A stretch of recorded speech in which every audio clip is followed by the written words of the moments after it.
Ano yung first home guarantee? Okay, yung first home guarantee will allow you to purchase your first home with just a 5% deposit and not pay LMI. Sino-sino ang pwedeng umutang dito? It can be a couple, husband and wife. Same-sex couple, pwede rin. They're in a relationship. Or kahit hindi pa kayo talaga kasal. So ano-ano ang mga requirements nila for the first home guarantee para mag-qualify ka?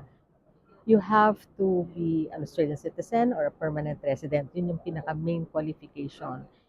And then, of course, yung income nyo. If you're a single applicant, you cannot exceed $125,000. If you're a couple, hindi pwede mag-exceed ng $200,000 yung income nyo. If you want to find out more kung paano namin nakukuha yung income na yan, kausapin niyo po kami. And then, may mga price cap din yan. So, yung income cap, sinabi ko na, yung price cap ng bibilin mo, if you're purchasing in Sydney, you cannot exceed $900,000. May mga iba-iba pang mga benefits ng first home buyers. I can discuss that in the next videos. Follow me.